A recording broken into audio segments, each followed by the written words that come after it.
Hi, this is Lisa with leaninto.com, and I am here in Aberdeen, Washington at the art fair, and I am here with Roy, who is selling his art here on the street. Hi, I'm Roy Stansell, and I'm here at Aberdeen, Washington selling my art. Well, trying to sell my art.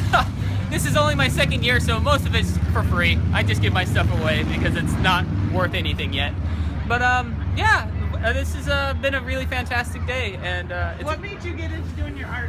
I was unemployed after doing a bike trip across the country for about a year, and halfway through that year I realized that not having work really sucks.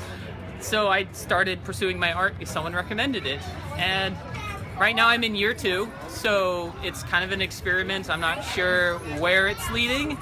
I'm probably going to be poor for the rest of my life, but it's better than the alternative, which is going insane. So what do you think the challenge at this point is for you? The challenge for me is to literally put in my time. It's really difficult when you see your progress, you know you're improving, you have a vision for your art, but your skills aren't quite there. You can't justify doing certain things because you're just not that good. You haven't put in that 10,000 hours to become a master.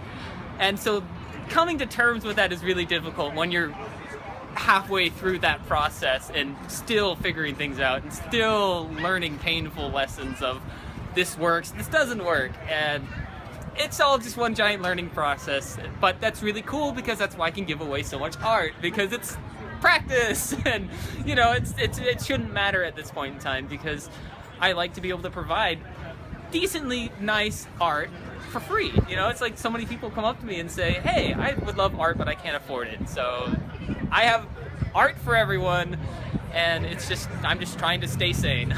So is that what keeps you going? Is being able to give it away, or what is it that keeps you going? What keeps me going is the hope and the dream of being able to just produce, to be able to focus on art, ride my bike to see these locations, and to provide great art to all my friends and family, and make enough so I can eat.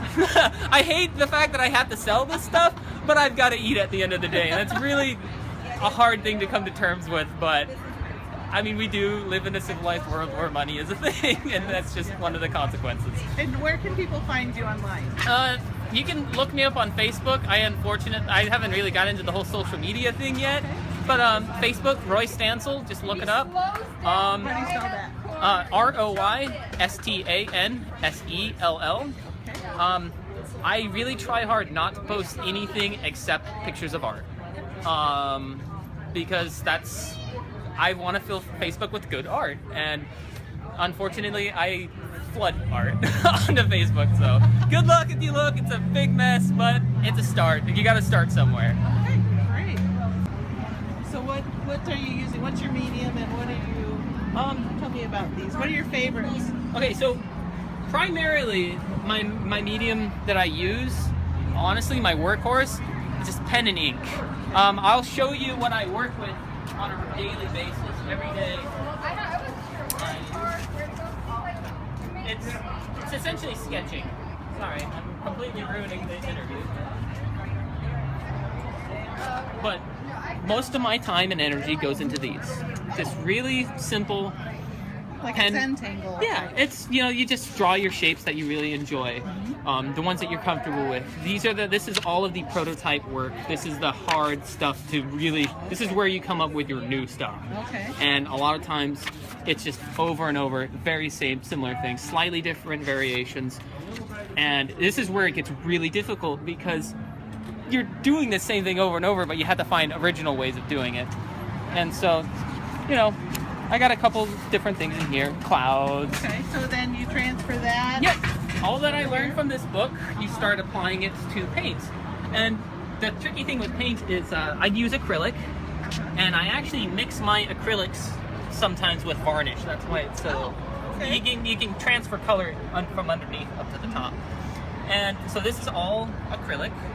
I really like texture, so I'm always trying to build texture. That one is an oil pastel. I've been experimenting with oil pastel. That's a pastel, and I don't know how I like pastel so far. This is a charcoal. I love charcoal. Charcoal's like doing black and white photographs. It's amazing. That's an oil pastel as well, right here. One of my big influences, if you haven't noticed already, is Van Gogh. His colors are just something else, and you can really understand his brushstrokes. He makes it very obvious what he did.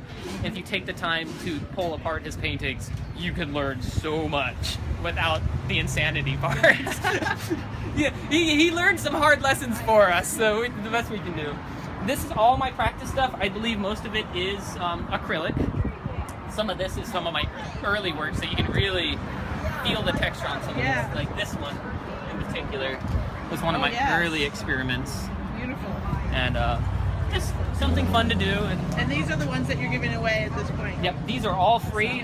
Donation would be nice, but absolutely not necessary. And this is pretty. This is a piece specifically for artists. Those are all of my brush strokes that I practice. Oh, great. This is all scrap paint.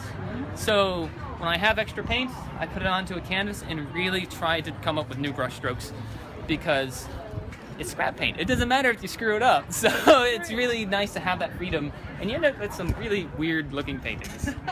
That's wonderful. Well, thank you so much for taking the time to speak with us today. Oh, not a problem. I'm happy to do it. So nice to meet you. Yep.